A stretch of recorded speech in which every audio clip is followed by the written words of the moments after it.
Welcome back to AM Northwest. Do you know the difference between a meal replacement bar, a protein bar, or a snack bar? We're here to help us shop for healthy on-the-go snacks. We're happy to welcome back the Healthy Grocery Girl, registered dietitian Megan Roosevelt. Yeah. Nice to see you, young lady. Thank you so much. That's a beautiful necklace, by the way. Why, thank you. Wow, that's impressive. Okay, well, let's talk about that. The meal replacement bars, protein bars, and snack bars. Yes. They're not the same thing? They're different.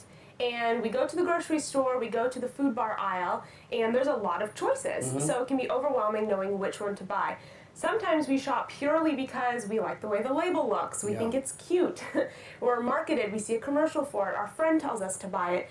But there's different types of bars. There's meal replacement bars, protein bars, energy bars, snack bars. When I put bars in my golf bag, Yes. I often just look for something with a lot of protein. Yeah, and that's a common thing to look for. Yeah, but that may not be the right thing. It may not be. So I'm going to explain the difference between what are these the down three here? common. So this is a meal replacement bar. Okay. It's like it sounds. It's supposed to be eaten in place of a meal. So if you weren't going to have lunch, you would eat this bar. You could have a meal replacement bar. What the problem is people will sometimes eat this as their afternoon snack. A snack should be eaten in between meals. It should not be a meal. And the reason why is these bars are going to be higher in calories, 250, sometimes up to 500 calories in a bar, and there's not much to it.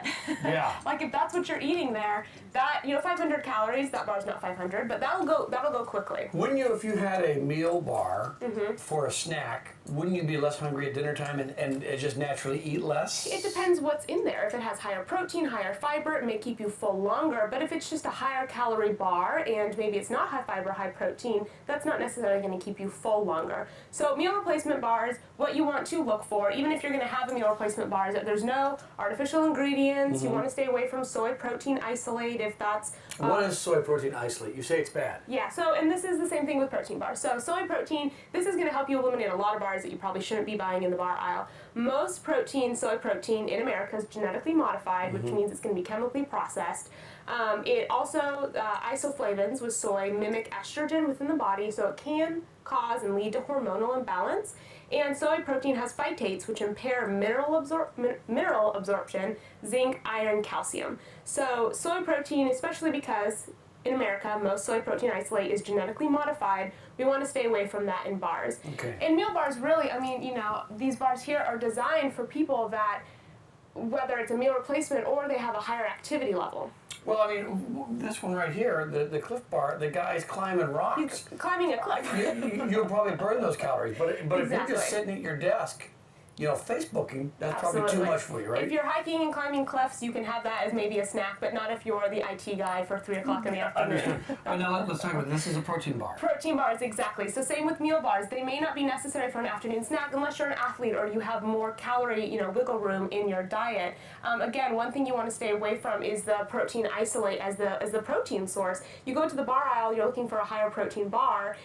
Most bars are going to have soy protein as the protein source, and you want to steer clear from that. You want to look for organic whey protein, pea protein, brown rice protein instead.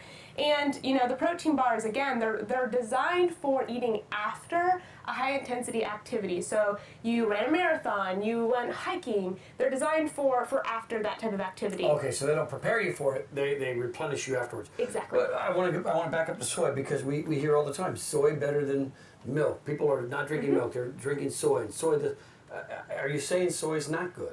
I prefer not to consume soy, and soy became really popular in 2006. There's a lot of marketing dollars that go into making soy really popular, but there's a lot of negative health benefits to soy as well. So everyone has the right to choose what they consume, but there's a lot of negative benefits to soy as well. Speaking of marketing, oftentimes you see a bar that's marketed for, for her, for him, for the activity. Should you read into that? Food is food. It should be good for you. It should be good for me. And sometimes a bar that's marketed to a woman is, a man or a woman can have it, and you're just buying into marketing if you're purchasing that as a woman. Really, nutritionally, there can be no difference. Okay, very good. So snack bar. Most of us should be consuming snack bars at 3 o'clock in the afternoon, and this bar here is a wonderful example of a really good snack bar. And the reason why, 3 things you're shopping for a snack bar you want to look for. Try to stay in between 150 to 250 calories for your snack. Okay. This bar here is 150 calories. It also has real ingredients that you can pronounce: nuts, seeds, fruit, deep chocolate, dark chocolate. So those are, ingredients you understand. You can even see the ingredients in the bar here. And it also has no artificial ingredients. So there's no hydrogenated oils, trans fats, There's no artificial ingredients, dyes, artificial sweeteners, sucralose, aspartame, saccharin. There's no soy protein isolate, so it's very clean ingredients. So the point is, if you're looking for ingredients and you can pronounce all of them, Yes. and they're not scientific terms, they're just natural foods, that's better for you. Well, and the point of this is it's convenience, right? So Right. we're looking for healthy foods we would normally like to eat, but that are more convenient. It's on the go. We've talked about calories quite a bit. So an average diet is about 2,000 calories, maybe 1,500 to 2,000 calories, right? What's the target? Calories are a very funny thing. They're different for every person, activity levels. You can't really, put a general calorie number on a person. It depends on, what your activity level is, Right. what your health goals and needs are. But you got to know that if you're on a 1,700 calorie diet or you want to be about there, you got to measure that into it. Absolutely. All good tips we'll put on the website too. Nice to see you. Thank you very so much. much.